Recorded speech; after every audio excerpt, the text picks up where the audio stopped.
शांति नगर के एक गांव में दो अनाथ बहनें रीमा और मीरा रहा करती थीं। वो लोग बहुत गरीब थे।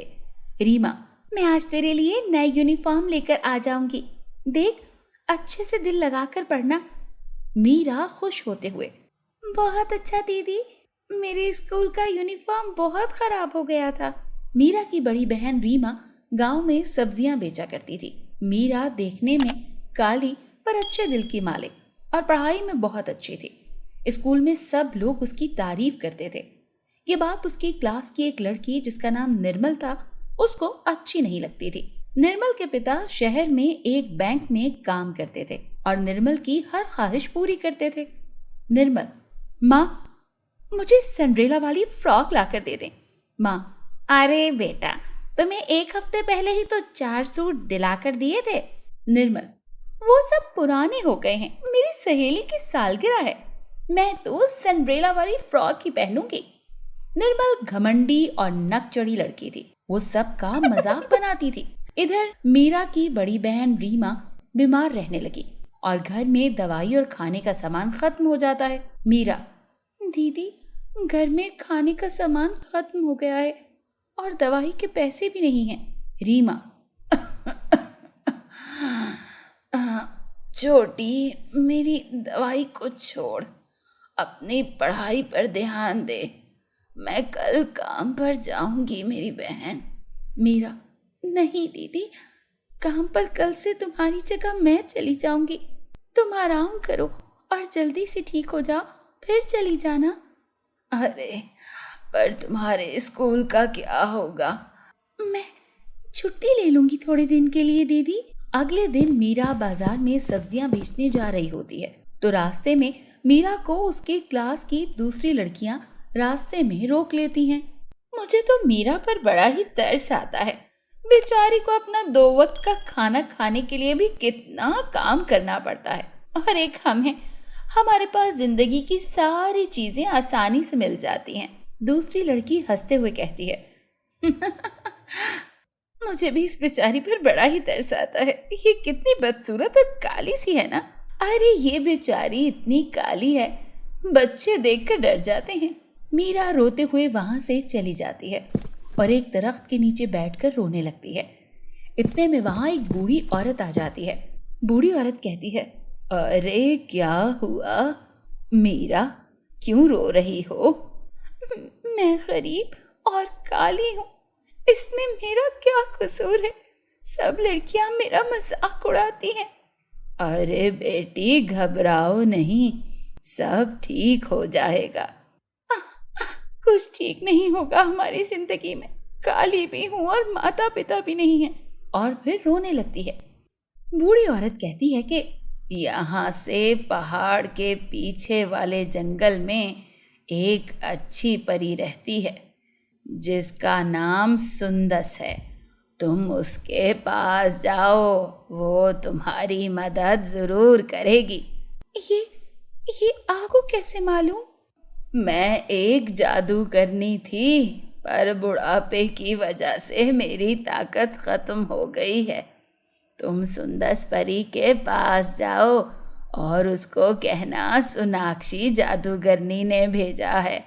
अरे वो तुम्हारी मदद जरूर करेगी। मीरा खुशी से कहती है कि मैं वहां जरूर जाऊंगी। मीरा ये कहकर वहां से जंगल के लिए निकल जाती है और चलते चलते एक दरख्त के नीचे बैठ जाती है।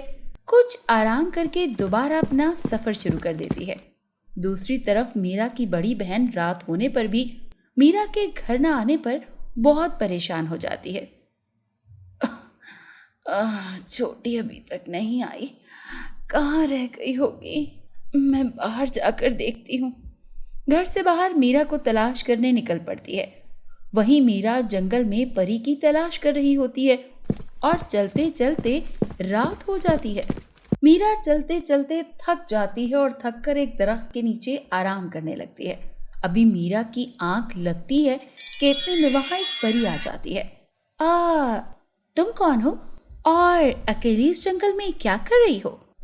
मैं यहाँ सुंदस परी को तलाश करने आई हूँ।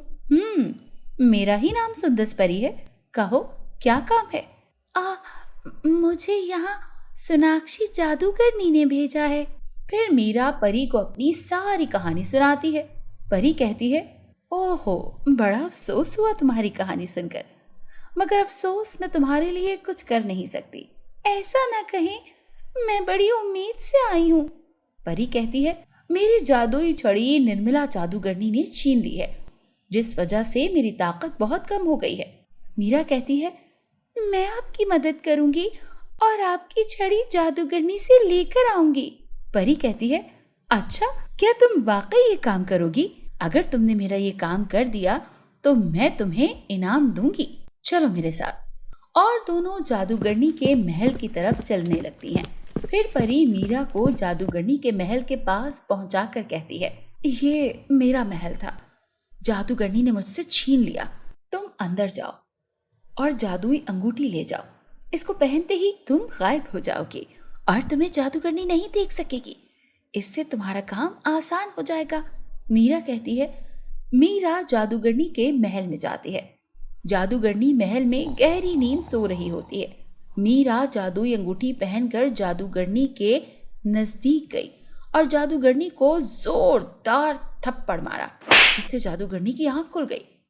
जादूगरनी कहती है, कौन है यहाँ? किसकी इतनी हिम्मत कि मेरे महल में दाखिल हो? सामने आओ, कौन है? ये कहते ही जादूगरनी यहाँ वहां देखने लगती है, लेकिन उसे तो वहां कोई भी नजर नहीं आता। ये देखकर मीरा जोर जोर से हंसने लगती है।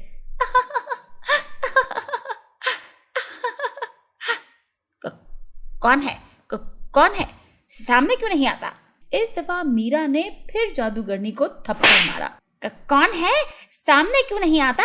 मैं तुम्हें छोड़ूंगी नहीं। मीरा ने डंडे से जादूगरनी की पिटाई करना शुरू कर दी।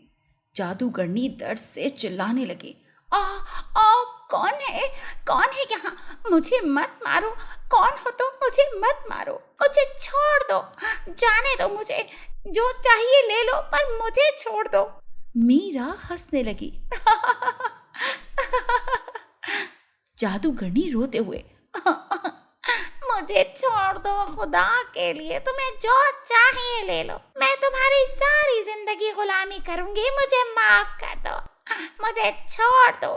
मीरा समझदार थी और जादूगरनी की बातों में नहीं आई। अचानक मीरा की नजर नुक्कड़ में मौजूद परी की जादुई छड़ी पर पड़ी। मीरा ने फौरन जादुई छड़ी को अपने काबू में किया। जादूगरनी चिल्लाते हुए बोली, मेरी छड़ी मुझे वापस करो, वरना अच्छा नहीं होगा। मैं तुमसे नहीं डरती, तुम मीरा कुछ भी बिगाड़ नहीं सकती। ये कहते ही मीरा ने जादुई छड़ी से जादूगरनी की तरफ रुख किया और जादूगरनी जलने लगी और देखते ही देखते जादूगरनी जलकर भस्म हो गई। फिर मीरा महल से बाहर परी के पास आती है और परी से कहती है, परी जी, जादूगरनी जलकर खत्म हो गई है, अब आप अपने महल में वापस जा सकती हैं। परी कहती है, अरे वाह, तुम तो सच में बहुत बहादुर हो, अब मेरी सारी ताकत मुझे मिल गई है, तुम्हारा बहुत शुक्रिया। ये कहते हुए परी मीरा को धन दौलत से भरा हुआ एक बॉक्स देती है। ये तुम्हारा इनाम है, ये तुम रख लो, ये तुम्हारे बहुत काम आएगा और जिंदगी में जब भी मेरी जरूरत पड़े मुझे जरूर याद करना, मैं तुम्हारी मदद के लिए आ जाऊंगी। आपका बहुत बहुत शुक्रिया, आप मुझे मेरे घर पहुंचा दें। अच्छा, तुम अपनी आंखें बंद करो।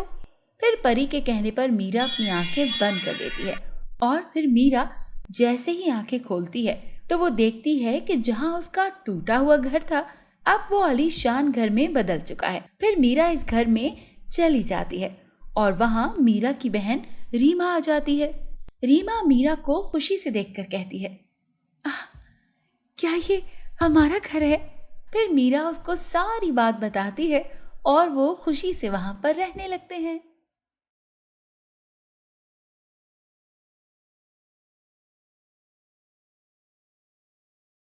कल से मैं आपके काम की व्यवस्था करवा दूंगा। देखो भैया, मैं भीख नहीं मांगता, मेरे बच्चों के सामने मेरा आत्मसम्मान भी नहीं खोना चाहता। आप बहुत भले आदमी जान पड़ते हैं, आपका धन्यवाद, पर हम आपसे कुछ भी नहीं ले सकते। अरे भैया, बच्चों के बारे में तो कुछ सोचिए, उन्होंने कुछ नहीं खाया है, उन्होंने कुछ खाया नहीं, भूख से हालत खराब हो रही होगी। नहीं भैया, आपका धन्यवाद और आप जाइए। राजू झोपड़ी से बाहर आया और वो किसी भी तरह से बच्चों को भूखा नहीं सोने देना चाहता था। तभी उसने चौकड़ी के पास पड़े घास के लट्ठे को देखा और उस आदमी को बुलाकर कहा, देखो भैया, ये घास का लट्ठा मेरे बहुत काम का है। मैं अपनी गाय को खिला दूंगा। उसके बदले में ये खाना ले लो और अपने परिवार के साथ खा लो। भैया, लोगों में आज भी इंसानियत जिंदा है। आपको तहे दिल से धन्यवाद। राजू ने घास के लट्ठे को अपने सर पर रखा और घर चला गया। घर पर जाकर उसने गड्ढे को आंगन में रखा और खाना खाकर टहलने निकला और सीधा मोहन के घर गया। परंतु मोहन ने राजू को देखते ही गुस्से में उसे भला बुरा कहने लगा।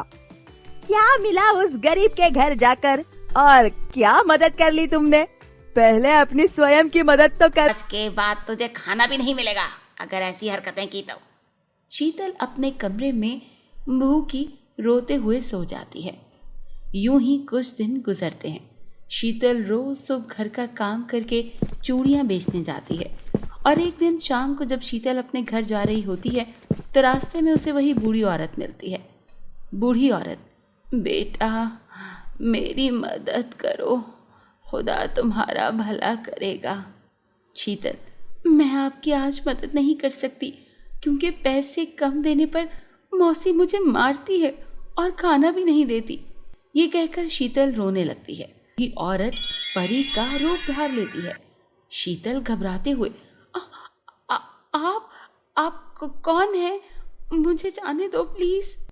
परी शीतल से कहती है, घबराओ नहीं शीतल, मैं शबाना परी हूँ। शीतल डरते हुए, पर आप तो? परी, मैं लोगों को आजमाती हूँ। जो लोगों की मदद करते हैं, अच्छे दिल वाले होते हैं, मैं उनकी मदद करती हूँ और इनाम देती हूँ। शीतल रोते हुए, मैं आपकी मदद नहीं कर सकती। मेरी मौसी बहुत जालिम है, वो मुझे खाने को नहीं देगी और मारेगी भी। परी कहती है, आप डरो नहीं, कोई तुम्हें कुछ नहीं कहेगा। अब से तुम्हें कोई परेशानी नहीं होगी। फिर परी जादुई आईना शीतल को देती है। परी, शीतल, ये जादुई आईना है, तुम इससे जो भी फरमाइश करोगी वो इसको तुम्हें ला कर देगा। पर याद रखना, अगर किसी ने इसको तुमसे चुराने की कोशिश की तो ये आईना उसके साथ बहुत बुरा करेगा। शीतल, क्या ये आईना घर और पैसे भी देगा? परी, हाँ, सब कुछ। फिर शीतल परी का शुक्रिया अदा करती है। शीतल, अच्छा शबाना परी, आपका बहुत बहुत शुक्रिया। और शीतल वहां से चली जाती है। दूसरी तरफ शीतल की मौसी शीतल के देर से आने पर गुस्से में होती है और कहती है, आ जाने दो इस मनहूस को, रोज देर से आती है। की तरफ चलने लगती हैं। फिर परी मीरा को जादूगरनी के महल के पास पहुंचाकर कहती है, ये मेरा महल था, जादूगरनी ने मुझसे छीन लिया। तुम अंदर जाओ और जादुई अंगूठी ले जाओ। इसको पहनते ही तुम गायब हो जाओगे और तुम्हें जादूगरनी नहीं देख सकेगी। इससे तुम्हारा काम आसान हो जाएगा। मीरा कहती है। मीरा जादूगरनी के महल में जाती है। जादूगरनी महल में गहरी नींद सो रही होती है। मीरा जादुई अंगूठी पहनकर जादूगरनी के नजदीक गई और जादूगरनी को जोरदार थप्पड़ मारा, जिससे जादूगरनी की आंख खुल गई। जादूगरनी कहती है, कौन है? यहाँ किसकी इतनी हिम्मत कि मेरे महल में दाखिल हो? सामने आओ, कौन है? ये कहते ही जादूगरनी यहाँ वहां देखने लगती है, लेकिन उसे तो वहां कोई भी नजर नहीं आता। ये देखकर मीरा जोर जोर से हंसने लगती है।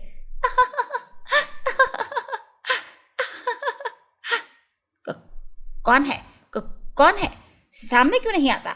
इस दफा मीरा ने फिर जादूगरनी को थप्पड़ मारा। कौन है? सामने क्यों नहीं आता? मैं तुम्हें छोड़ूंगी नहीं। मीरा ने डंडे से जादूगरनी की पिटाई करना शुरू कर दी। जादूगरनी दर्द से चिल्लाने लगी। कौन है यहाँ? मुझे मत मारो। कौन हो तुम? मुझे मत मारो, मुझे छोड़ दो, जाने दो, मुझे जो चाहिए ले लो, पर मुझे छोड़ दो। मीरा हंसने लगी। जादूगरनी रोते हुए, मुझे छोड़ दो, खुदा के लिए तुम्हें जो चाहिए ले लो, मैं तुम्हारी सारी जिंदगी गुलामी करूंगी, मुझे माफ कर दो।